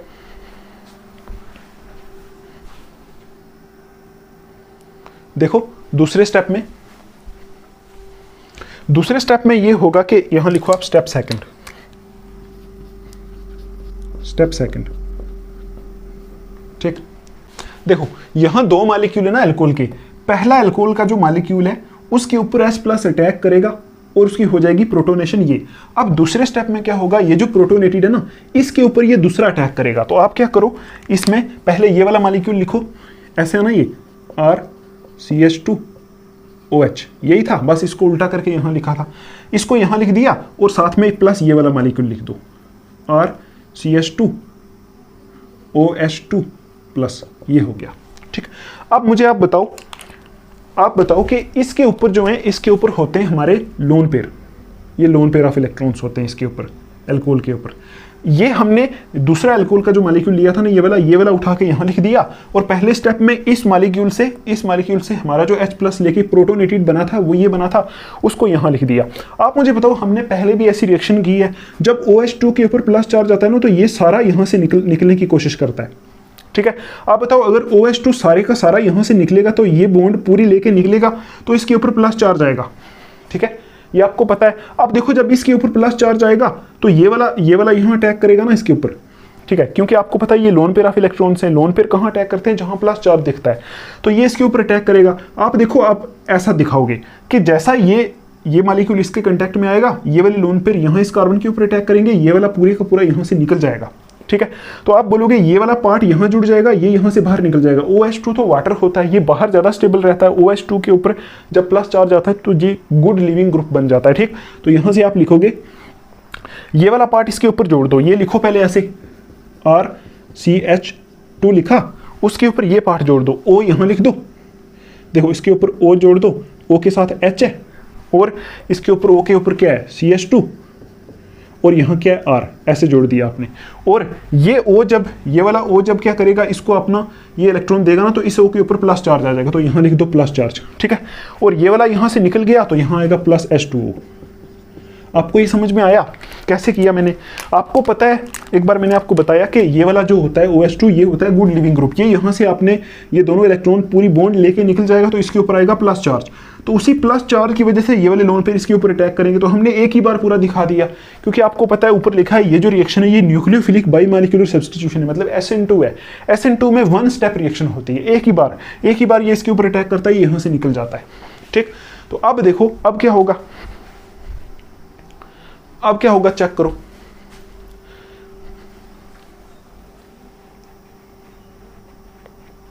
ठीक, अब देखो ये जो बना ना, ये दूसरा स्टेप था हमारा। अब देखो स्टेप 3 में क्या होगा, स्टेप 3 में क्या होगा, वो जो हमारा यहां बना इसको हम उठा के यहां लिखते हैं। देखो उसको उठा के कैसे यहां लिखेंगे, आप देखो यहां मैं लिख रहा हूं RCH2, ये वाला RCH2 ये लिख रहा हूं, तो इस वाले पार्ट को इस तरफ भी तो लिख सकते हैं, इसके इस तरफ। तो इस तरफ लिखने के लिए क्या करना पड़ेगा, ये इस तरफ O है, ये वाला O के साथ H जुड़ा हुआ है, ये H हमने लिख दिया, ठीक। O के ऊपर प्लस चार्ज है, ये भी लिख दिया। O के ऊपर CH2 है, O के ऊपर लिख दिया CH2 और साथ में लिख दिया R, ऐसे लिख सकते हैं, ठीक है। अब देखो इसमें क्या होता है, आपको पता है मैंने बहुत बार आपको बताया, O के ऊपर आ गया प्लस चार्ज। तो O क्या होता है, electronegative element. O plus charge जो है बर्दाश्त नहीं कर सकता।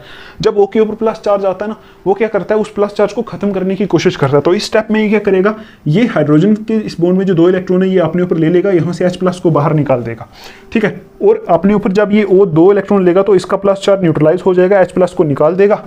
तो यहाँ देखो बन जाएगा RCH2 O CH2 R, ये बन जाएगा, प्लस H+ को यहाँ से निकाल देगा, ठीक। तो यहाँ देखो H+ एज ए कैटलिस्ट इस रिएक्शन में काम कर रहा था। और आपको पता है कैटलिस्ट जो होता है रिएक्शन में यूज नहीं होता है, लास्ट में रिएक्शन से बाहर निकल जाता है, स्टार्टिंग में सिर्फ रिएक्शन कराता है। तो आप देखो स्टार्टिंग में जब हमने इस रिएक्शन में H2SO4 यूज किया था, उसने H+ दिया था, तो ये कैटलिस्ट का काम कर रहा था। लास्ट में भी देखो H+ निकल गया, तो रिएक्शन हो गई। अब देखो ये वही प्रोडक्ट है जो हमारी इस रिएक्शन में बना था। देखो RCH2O CH2R, हमने क्या किया, यहाँ से H निकल गया, H ने अपने दोनों इलेक्ट्रॉन इसको दिए O को, क्योंकि O ने इसके इलेक्ट्रॉन ले लिए, इसको बाहर निकाल दिया। क्यों, क्योंकि O के ऊपर प्लस चार्ज आ गया था। तो यहाँ से ये वही प्रोडक्ट बन गया, ये ईथर बन गया। तो यही मैकेनिज्म होता है इस रिएक्शन का, ठीक है। तो आप क्या करोगे, ऐसे इसको करोगे। आप इसमें एक लाइन लिख लो कि यहाँ जो इस रिएक्शन में क्या होता है, मैं यहाँ लिख देता हूँ। आपको इतना समझ में आया ना? 3 स्टेप में ये रिएक्शन होती है, ऐसे इसका मैकेनिज्म होता है। इसको आप प्रैक्टिस करोगे अपनी नोटबुक में, ठीक है। तो अभी देखो यहां से मैं लिख देता हूं कि this method is suitable for preparation of, ये जो मेथड होता है, this method is suitable for preparation of ethers having 1 degree alkyl groups, ठीक है, 1 degree alkyl groups only। यहां ये लिख लो, मतलब ये जो मेथड होता है यहां से सिर्फ वही इथर बन सकते हैं जिन इथर्स के ऊपर 1 डिग्री अल्काइल ग्रुप होता है, सिर्फ 1 डिग्री अल्काइल ग्रुप। आपको पता है ना 1 डिग्री अल्काइल ग्रुप कैसा होता है? 1 डिग्री अल्काइल ग्रुप का मतलब होता है प्राइमरी अल्काइल ग्रुप। देखो ये जो इथर है इसके ऊपर ये जो अल्काइल ग्रुप लगा है ये भी 1 डिग्री है, ठीक है। तो यहाँ देखो ये जो मेथड होता है इससे सिर्फ वैसे ही इथर बन सकते हैं जिसके साथ अल्काइल ग्रुप जो होते हैं वो 1 डिग्री हो, ठीक है। तो अगर 2 या 3 डिग्री होंगे, मतलब अगर हम देखो ना, ये डिपेंड करता है कि आपने अल्कोहल कौन सा लिया है। अल्कोहल अगर आप प्राइमरी अल्कोहल लोगे, देखो ये प्राइमरी अल्कोहल है, तो प्राइमरी अल्कोहल से सिर्फ यहाँ इथर बनता है, ठीक है। प्राइमरी अल्कोहल से यहाँ इथर बनता है। अगर आप यहाँ स्टार्टिंग में सेकेंडरी होता है 2 डिग्री या फिर 3 डिग्री अल्कोहल अगर स्टार्टिंग में आप ले लोगे यहाँ, तो उस टाइम फिर इथर नहीं बनेगा, वहां से फिर एल्कीन बन जाएगा, एल्कीन एज मेजर प्रोडक्ट, ठीक है। वहां से एल्कीन एज मेजर प्रोडक्ट बन जाएगा। बस इतना आपको याद रखना है और कुछ नहीं, कि इस मेथड के अंदर क्या होता है, अगर आप अल्कोहल जो लोगे ना, अगर प्राइमरी अल्कोहल लोगे तो इथर बनेगा, अगर सेकेंडरी या फिर टर्शियरी अल्कोहल ले लोगे तो एल्कीन मेजर प्रोडक्ट बन जाएगा। बस इतना याद रखना है। अगर आपको कुछ भी याद नहीं है, आपको ये मैकेनिज्म भी एग्जाम में हो सकता है ना पूछा जाए, चांसेस है कि ये नहीं पूछा जाएगा। आप बस इतना याद रखना कि by intermolecular dehydration of alcohol से क्या होता है, 2 मॉलिक्यूल सेम अल्कोहल के लेते हैं, उसमें डिहाइड्रेशन होती है, इथर बन जाता है, बस, ठीक है। और अगर 1 डिग्री अल्कोहल लेंगे तो इथर बनेगा, 2 डिग्री या 3 डिग्री अल्कोहल लेंगे तो फिर इथर नहीं बनेगा, फिर एल्कीन मेजर प्रोडक्ट बन जाएगा। इथर बनेगा लेकिन बहुत कम बनेगा, इतना याद रखना है। ये पहला मेथड है, ठीक। इसको साफ करता हूं मैं, देखते हैं दूसरा मेथड। तो दूसरा मेथड ऑफ प्रिपरेशन और लास्ट मेथड ऑफ प्रिपरेशन जो इथर का होता है वो होता है विलियमसन्स सिंथेसिस, ठीक है। लिखो विलियमसन्स सिंथेसिस। ये एक नेम रिएक्शन है, विलियमसन ने ये प्रिपेयर किया था, साइंटिस्ट के नाम से है, ठीक है। तो विलियमसन सिंथेसिस जो होता है ये भी इंपॉर्टेंट है, आपके एग्जाम में क्वेश्चन पूछा जा सकता है, how can you prepare ether from Williamson synthesis, ऐसा भी पूछा जा सकता है आपको। तो आप इसमें एक पॉइंट लिखो, यहां लिखो, ये क्या है, it is an important method, it is an important, ठीक है, important method to prepare all types of ethers, ठीक है। all types of ethers prepare यहां से हो सकते हैं। और इसमें होता क्या है, आप ये भी लिख लो, alkyl halide is allowed to react with sodium alkoxide. यहां लिखो, here alkyl halide is allowed to react with sodium alkoxide,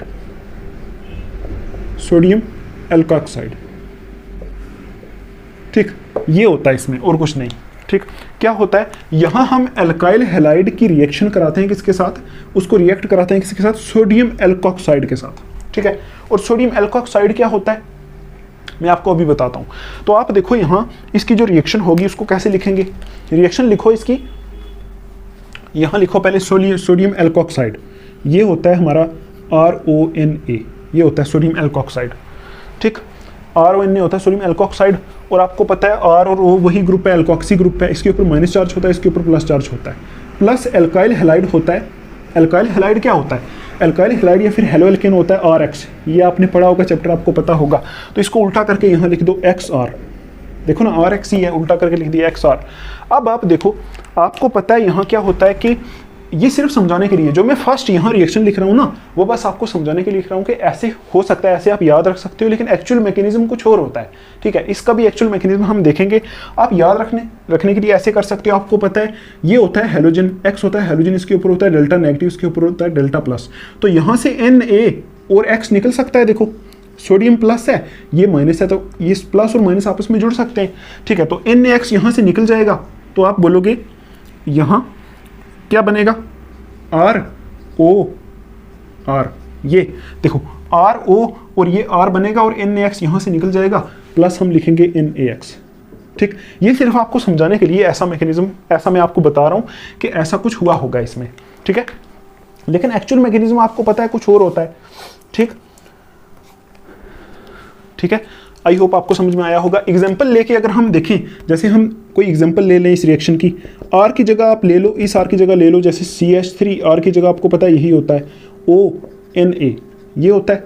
ठीक है, प्लस यहाँ ले लो, X की जगह ले लो Cl, इस R की जगह ले लो आप C2H5। ठीक, Cl लेके इसकी जगह ये ले लो, तो ये एक एल्काइल हैलाइड है, ये ऐसा है। अब देखो आपको अगर एग्जाम में ऐसा आ जाए तो आपको डायरेक्ट क्या करना है, इस NaCl को यहाँ से हटा देना है। ठीक, आपको पता है यहाँ माइनस होता है, यहाँ प्लस होता है, यहाँ कुछ माइनस होगा, यहाँ कुछ प्लस होगा, तो ये माइनस इंटू प्लस ये जुड़ जाएंगे आपस में, तो क्या बन जाएगा, यहाँ से बनेगा, देखो CH3O लिख दो यहाँ, CH3O। ठीक है, आगे क्या आएगा, C2H5, ये तो इथर ही बन गया, यहाँ से देखो इथर बन गया ना, तो NaCl निकल जाएगा, तो यहाँ लिखोगे प्लस NaCl।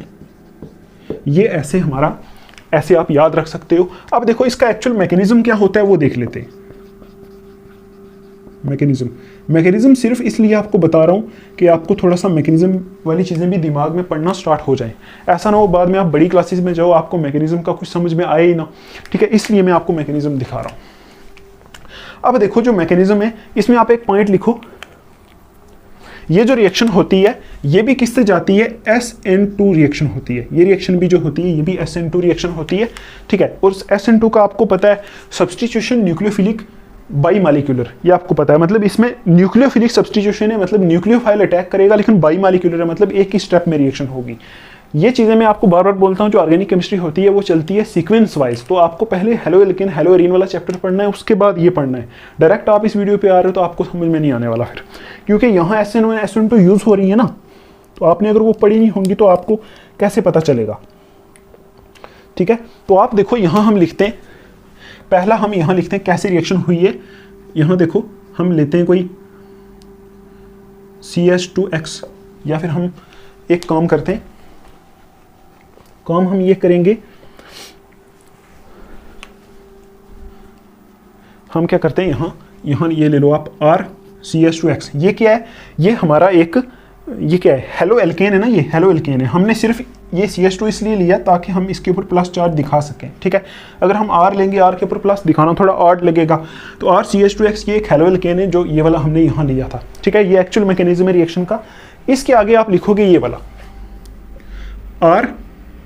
RONA, ये ठीक, ये R1 क्या है, सोडियम एल्कोक्साइड, यही है ना, सोडियम एल्कोक्साइड ही है ना, ये तो हमने बोला था कि सोडियम एल्कोक्साइड के साथ रिएक्ट करेगा। तो अब आप देखो क्या होगा इस रिएक्शन में। आपको पता है इस O के ऊपर होता है माइनस चार्ज, ठीक है, और इस सोडियम के ऊपर होता है प्लस चार्ज। और ये जो हेलो एल्केन है इसका नेचर क्या होता है, ये होता है डेल्टा माइनस, ये होता है डेल्टा प्लस, ये आपको पता है। अब देखो ये माइनस चार्ज है ना इस ऑक्सीजन के ऊपर माइनस चार्ज है, ये यहाँ अटैक कर सकता है। ठीक, यहाँ अटैक करेगा, तो आपको पता है SN2 रिएक्शन में अटैक कैसे होता है, बैक साइड अटैक होता है। मतलब जब ये अटैक करेगा तो ये इसके बैक साइड से अटैक करेगा, तो आगे कुछ ऐसा बन जाएगा, कुछ ऐसा रहेगा कि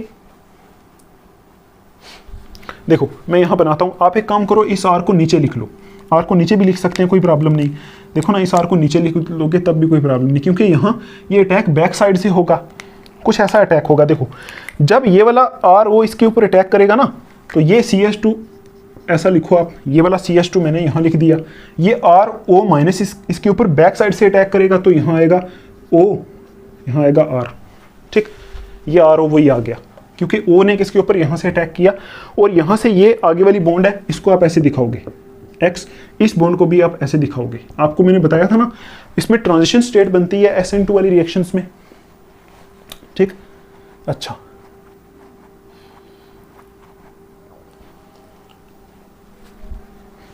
ठीक है, देखो क्या हुआ पहले स्टेप में, ये डायरेक्ट मैकेनिज्म में आपको बता रहा हूँ। पहले स्टेप में ये जो हमारा एल्कोक्साइड था, सोडियम एल्कोक्साइड, इसके माइनस चार्ज ने इसके प्लस वाले के ऊपर अटैक किया, तो ये वाला पार्ट आके इसके साथ जुड़ गया। ठीक है, ये आर इसके साथ ऐसे ही रहने दो आप, ये आर वही है ये वाला। ठीक, तो अब आप देखो नेक्स्ट स्टेप में क्या होगा, ये जो बनती है ये बनती है ट्रांजिशन स्टेट। आपको पता है इसको, इसमें हम ये दिखाते हैं कि ये वाली आर ओ, ये वाली बॉन्ड बन रही है और ये वाली बॉन्ड ब्रेक हो रही है। यहाँ माइनस अभी आप दिखाओ। ठीक है, अब देखो नेक्स्ट स्टेप में क्या होगा। आपको पता है ये बॉन्ड आस्ता आस्ता बननी स्टार्ट हो रही है, ये बॉन्ड आस्ता आस्ता ब्रेक होनी स्टार्ट हो रही है। बाद में क्या होगा, ये बॉन्ड पूरी बन जाएगी, ये पूरी ब्रेक हो जाएगी। तो नेक्स्ट स्टेप में क्या होगा, आपको पता है ये आर ओ तो ऐसे ही रहेगा, आर ओ। उसके बाद ये बॉन्ड पूरी CH2 के साथ बन जाएगी, CH2 के साथ पूरी बॉन्ड बन गई, और CH2 के साथ R लगा हुआ है, उसको R यहाँ लगा दो। प्लस यहाँ से ये जो X है ना, X, ये X माइनस की फॉर्म में यहाँ से बाहर चला जाएगा। देखो यही होता है। ठीक है, आप एकदम भी दिखा सकते हो, ये माइनस चार्ज इसके ऊपर अटैक करेगा, ये X यहाँ से निकल जाएगा। ऐसा भी वही चीज़ हुई है। ये हम सिर्फ यहाँ ट्रांजिशन स्टेट दिखाते हैं SN2 मैकेनिज्म में, कि ये जो पार्ट होता है न्यूक्लियोफाइल, ये न्यूक्लियोफाइल है ना, देखो ना इसके ऊपर माइनस चार्ज है तो न्यूक्लियोफाइल है। ये बैक साइड से अटैक करेगा तो बॉन्ड बनाना स्टार्ट करेगा CH2 के साथ। तो जैसे ये वाला CH2 के साथ बॉन्ड बनाना स्टार्ट करेगा, CH2X वाली बॉन्ड ब्रेक होना स्टार्ट हो जाएगी। ठीक, तो आप देखो नेक्स्ट स्टेप में जब ये बन जाएगा तो ये तो इथर ही बन गया। देखो ना, ये RO CH2R, ये तो इथर है, इथर है ना, ये तो इथर है। ROR ये एक किस्म का, अगर आप इस पूरे को R से रिप्लेस कर दो तो ये ROR इथर ही बन गया। वो जो X नेगेटिव बना ना, ये X नेगेटिव यहाँ जो Na प्लस था इसके साथ मिल जाएगा तो NaX बन जाएगा। देखो NaX यहाँ लिख दो, NaX ये बन जाएगा। तो वही चीज़ है ये। ठीक, वही बात है। अगर आप देखो, अगर आप इस R की जगह अगर आप CH3 लोगे तो CH3O CH2, R की जगह फिर C2H5 ले लो तो ये तो इथर ही है, और कुछ नहीं है, ये इथर है। ROR ये तो इथर है, इसको बोलते हैं अनसिमेट्रिकल इथर। तो ये यहाँ से हमारा बन जाता है। तो यही होता है इस रिएक्शन का मैकेनिज्म। आप इसमें एक लाइन ऐड कर लो। आई होप आपको ये मैकेनिज्म समझ में आया होगा। ये इसको पता है, आपको पता है इसको ट्रांजिशन स्टेट बोलते हैं, ट्रांजिशन स्टेट। ठीक, ये बोलते हैं इसको। तो आप देखो एक लाइन ऐड करो। लाइन आपको ये ऐड करनी है कि better results are obtained if the alkyl halide is 1 degree. यहां भी हमारे पास क्या होता है, यहां बेटर रिजल्ट्स आर ऑब्टेन्ड, ठीक है, if the alkyl halide, better results are obtained if the alkyl halide is 1 degree. अगर आप जो एल्काइल हैलाइड यहाँ यूज कर रहे हो, देखो यहाँ एल्काइल हैलाइड यूज किया था ना इस रिएक्शन में, अगर ये एल्काइल हैलाइड 1 डिग्री होगा तो फिर अच्छे रिजल्ट आएंगे, फिर अच्छा क्वालिटी का इथर बनेगा, मतलब ज्यादा क्वालिटी में बनेगा। एक और पॉइंट आप इसमें ऐड करो। ये जो पॉइंट मैं यहाँ लिखा रहा हूँ ना, ये आप इस रिएक्शन के नीचे वाली साइड लिखोगे। ठीक, मैं यहाँ लिख देता हूँ, मेरे पास जगह नहीं है। दूसरा पॉइंट, ये दूसरा पॉइंट आप ऐड करो। पहला पॉइंट वो लिखना है आपको, दूसरा पॉइंट आपको लिखना है in case of 2 degree alkyl halide. देखो, in case of 2 degree alkyl halide, alkyl halide मतलब अगर एल्काइल हैलाइड जो होगा वो 2 डिग्री होगा तो उस टाइम क्या होगा, एलिमिनेशन कंप्लीट्स अवर सब्स्टिट्यूशन। एलिमिनेशन कंप्लीट्स अवर सब्स्टिट्यूशन। ये आपको ध्यान में रखना है कि अगर 1st डिग्री एल्काइल हैलाइड होगा तो SN2 से रिएक्शन होगी, SN2 से रिएक्शन होगी और बेटर रिजल्ट मिलेंगे। तो अगर हम क्या करेंगे, 2 डिग्री एल्काइल हैलाइड यूज करेंगे। देखो ना, इसमें एल्काइल हैलाइड है, तो अगर 2 डिग्री एल्काइल हैलाइड हम यूज करेंगे तो उस टाइम एलिमिनेशन रिएक्शन हो जाएगी, सब्स्टिट्यूशन नहीं होगी। तो अगर 3 डिग्री हम यूज करेंगे ना, आप लिखो, अगर 3 डिग्री एल्काइल हैलाइड यूज करेंगे तो एल्कीन मेजर प्रोडक्ट बनेगा। यहां मैं लिख देता हूं, if we use 3 degree alkyl halide, ठीक है, अगर हम 3 डिग्री एल्काइल हैलाइड को यूज करेंगे तो हमारा एल्कीन मेजर प्रोडक्ट बनेगा। Alkene is major product. Major product का मतलब होता है जो ज्यादा बनेगा, मतलब एल्कीन ज्यादा बनेगा। ये आप याद रखना इस रिएक्शन में। तो आप देखो, मैं आपको एक बार रिवाइज कराऊं तो विलियमसन सिंथेसिस है। विलियमसन सिंथेसिस ईथर की प्रिपरेशन इससे कैसे होती है, इसमें आपको पता है एल्काइल हैलाइड को रिएक्ट कराते हैं किससे, सोडियम एल्कोक्साइड से। ठीक है, एल्काइल हैलाइड को रिएक्ट कराते हैं सोडियम एल्कोक्साइड से। ठीक। और यहाँ हमारा ईथर बनता है प्लस NaX बनता है, और ये शॉर्ट ट्रिक है इसकी, यहाँ से इसको निकाल दो, बन जाएगा। उसके बाद लॉन्ग टर्म में मैकेनिज्म SN2 से जाता है, आपको पता है ये न्यूक्लियोफाइल है, और यहाँ इसके ऊपर प्लस चार्ज होता है, ये यहाँ अटैक करेगा तो यहाँ से X माइनस निकल जाएगा, वही है एक्चुअल में, तो वही है, ये इसने इसके ऊपर अटैक किया, X निकल गया, सिर्फ इसको थोड़ा सा ट्रांजिशन स्टेट से दिखाया है, यही उतना इंपॉर्टेंट नहीं है, सीधा ये भी लिख सकते हो, ठीक। तो यहाँ से ईथर बनता है। उसके बाद अगर 1 डिग्री लोगे, 1 डिग्री लोगे तो बैटरी रिजल्ट मिलेंगे, 2 डिग्री लोगे तो उसमें हमारी एलिमिनेशन रिएक्शन होना स्टार्ट हो जाएगी, सब्स्टिट्यूशन नहीं होगी, 3 डिग्री लोगे तो उसमें एल्कीन मेजर प्रोडक्ट बन जाएगा, ठीक है। आप देखो एल्कीन कैसे बनेगा उसको देखते हैं। यहाँ से मुझे थोड़ा सा साफ करना पड़ेगा, मैं थोड़ा सा साफ कर लेता हूँ। यहाँ से मैं यहाँ ले रहा हूँ 3 degree CH3 CBr CH3 CH3, ये 3 डिग्री अल्काइल हैलाइड है। इससे एल्कीन कैसे बनेगा, इसके सामने ले लो आप वही NaO ले लो और CH3 लगा दो। यहाँ देखो ये एक्चुअल में सोडियम मिथॉक्साइड है, सोडियम वही है ना, सोडियम एल्कोक्साइड ही है ना, ये हमने यही लिया था ना RONA। यहाँ देखो ना R की जगह मैंने CH3 ले लिया, बस और कुछ नहीं, बाकी वही है ONA। तो आपको पता है यहाँ इसके ऊपर माइनस होगा, इसके ऊपर प्लस होगा, मैकेनिज्म तो वही रहेगा, ठीक है। लेकिन इसमें देखो, इसमें अगर हम मैकेनिज्म के अकॉर्डिंग जाएंगे तो इसमें SN1 मैकेनिज्म से होगा, लेकिन इसमें क्या बनता है आपको पता है, अभी बताया, इसमें एल्कीन मेजर प्रोडक्ट बनता है। तो आप यहाँ लिख दो कि इसमें कैसा होगा, CH3 इधर CH3 डबल बॉन्ड CH2, ये हमारा एल्कीन मेजर प्रोडक्ट बनता है यहाँ। बस आपको इतना याद रखना कि अगर आप 3 डिग्री, देखो ये 3 डिग्री अल्काइल हैलाइड है, आई होप आपको समझ में आ रहा होगा, ठीक है। 3 डिग्री अल्काइल हैलाइड है, यहाँ से हमारा एल्कीन बनेगा, प्लस यहाँ हमारे पास एक तो NaBr बनता है, प्लस ये आपको सीधी लाइन में लिखना, ठीक है, NaBr बनता है, प्लस हमारा यहाँ से बन जाता है CH2OH, ठीक, ये हमारा होता है। मैं यहाँ एक पॉइंट लिखता हूँ, phenols are also converted to ethers by this method. यहाँ से हम ये भी कर सकते हैं, phenols are also converted to ethers by this method. इस मेथड से हम फिनोल्स को भी ईथर में कन्वर्ट कर सकते हैं, ठीक है। कैसे करेंगे उसके लिए आप देखो, पहले हम क्या करते हैं, इसमें फिनोल को लेते हैं, ये फिनोल होता है ना हमारा OH, इसको पहले हम कराते हैं रिएक्ट NaOH के साथ। और आपको पता है जब फिनोल को NaOH के साथ रिएक्ट कराओ तो हमारा बन जाता है ऐसे, सोडियम फिनॉक्साइड बन जाता है, यहाँ O के साथ Na जुड़ जाता है, ठीक है, सोडियम फिनॉक्साइड बन जाता है, ठीक। अच्छा, दूसरे स्टेप में हम क्या करते हैं, इस सोडियम फिनॉक्साइड, ये जो यहाँ बना ना सोडियम फिनॉक्साइड, ये ONa, इसको रिएक्ट कराते हैं किसके साथ, RX एल्काइल हैलाइड के साथ। तो आपको पता है जब एल्काइल हैलाइड के साथ इसको रिएक्ट कराएंगे तो यहाँ से Na और X निकल जाएगा NaX की फॉर्म में, और R जुड़ जाएगा, ठीक है, ये इसके साथ यहाँ O है ना, और यहाँ R जुड़ जाएगा। अब देखो ये भी तो ईथर है, ठीक। क्या हुआ, यहाँ आपको पता है यहाँ माइनस होगा, यहाँ प्लस होगा, ये भी माइनस है, तो NaX यहाँ से निकल जाएगा, NaX निकलेगा तो यहाँ O के साथ R जुड़ जाएगा, तो ये तो वही बन गया।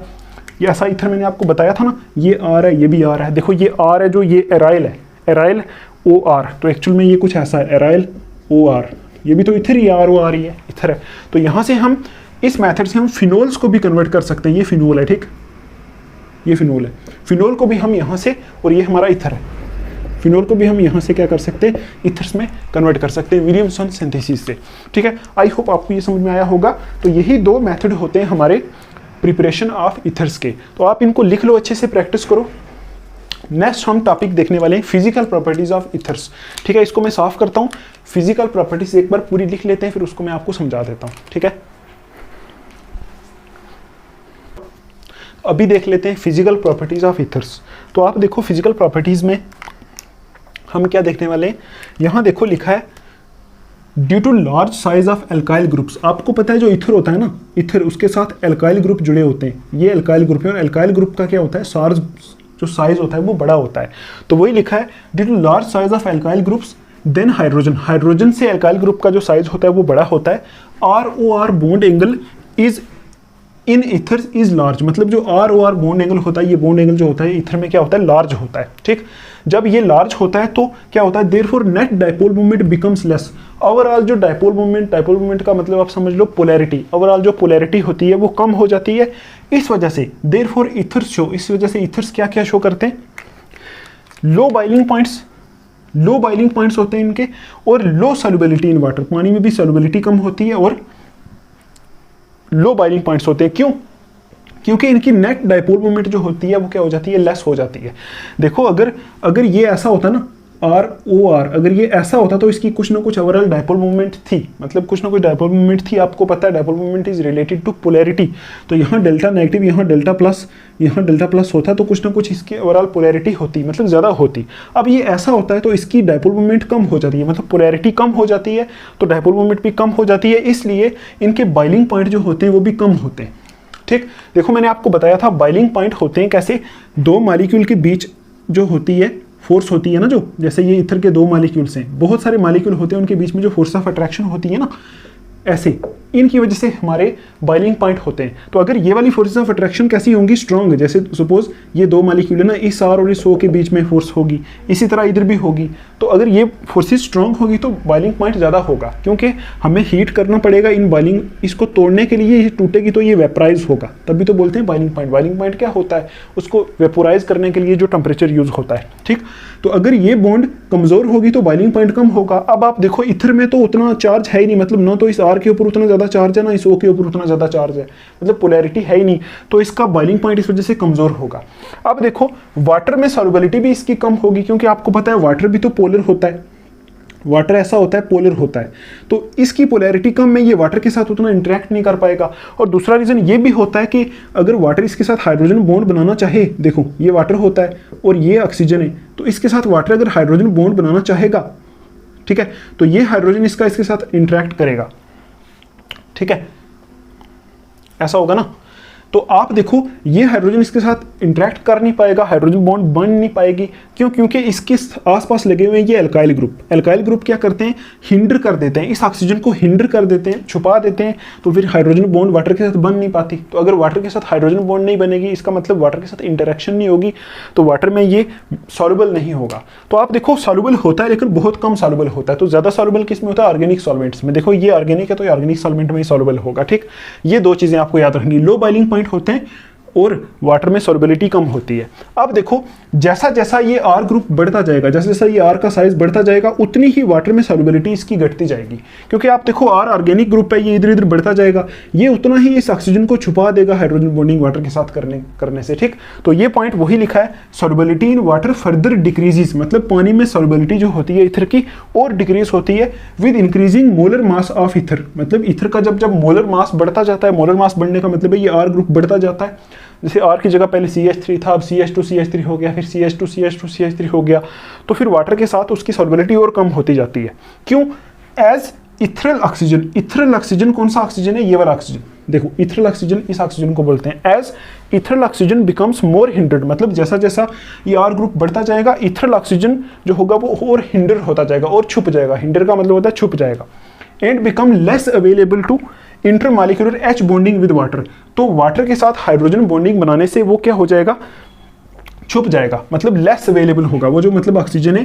जैसा जैसा ये वाले ग्रुप बढ़ते जाएंगे, मोलर मास बढ़ता जाएगा, ये ऑक्सीजन और छुप जाएगा, तो ये वाटर के साथ हाइड्रोजन बॉन्ड बनाने के लिए अवेलेबल नहीं होगा, तो और सॉल्युबिलिटी क्या हो जाएगी, घटती जाएगी। तो क्या याद रखोगे, ईथर्स में लो बाइलिंग पॉइंट होते हैं, वाटर में सॉल्युबिलिटी लो होती है। जैसा जैसा R ग्रुप बढ़ते जाते हैं तो वाटर में उसकी सॉल्युबिलिटी क्या करती जाती है, घटती जाती है। ठीक है, अच्छा ये सब कुछ क्यों होता है, क्योंकि इसकी जो ओवरऑल डाइपोल मोमेंट होती है, ओवरऑल जो पोलैरिटी होती है वो भी इसकी कम होती है इस वजह से। अब देखो ये प्रॉपर्टी है फ्लेमेबल, ये फ्लेमेबल होते हैं, मतलब इनको आग लग जाती है, फ्लेमेबल होते हैं।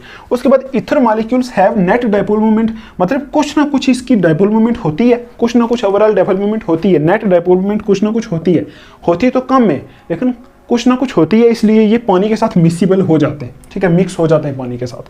अब देखो कलरलेस होते हैं ये और स्वीट स्मेलिंग होते हैं, इनकी स्मेल कैसी होती है, स्वीट होती है। ठीक है, तो ये वाली कुछ फिजिकल प्रॉपर्टीज़ हैं, तो आप याद रखना। देखो कभी कभी मैं कुछ बोलता कुछ और हूँ और समझाता कुछ और हूँ, कभी कभी ऐसा हो जाता है, क्योंकि यहाँ थोड़ी सी जब मैं पढ़ाता हूँ तो थोड़ी सी गर्मी होती है, तो उस हिसाब से थोड़ा दिमाग उतना ज़्यादा नहीं चल पाता है। तो आप क्या करना, थोड़ा सा उसको एडजस्ट कर लेना। आप देखना मैं लिख क्या रहा हूँ, कोई गलती होगी तो उसको आप थोड़ा सा इग्नोर करके कंसेप्ट पे ध्यान देना। ठीक है, कभी बोलने में गलती हो जाती है। ठीक, तो ये थी हमारी फिजिकल प्रॉपर्टीज़ ऑफ ईथर्स, तो ये आपको लिख लेनी है, हो सकता है आपको एग्जाम में यहाँ से कुछ ना कुछ पूछ लें। तो अब आप देखो, हम देखेंगे इसकी केमिकल रिएक्शंस। तो अभी हम लिखेंगे केमिकल रिएक्शंस, 2 ही सिर्फ रिएक्शंस हैं इसकी, और ज़्यादा नहीं है, ठीक है। 2 किस्म की रिएक्शंस हैं, 15-20 मिनट में हमारी हो जाएंगे। तो इसको साफ करते हैं, आगे चलते हैं।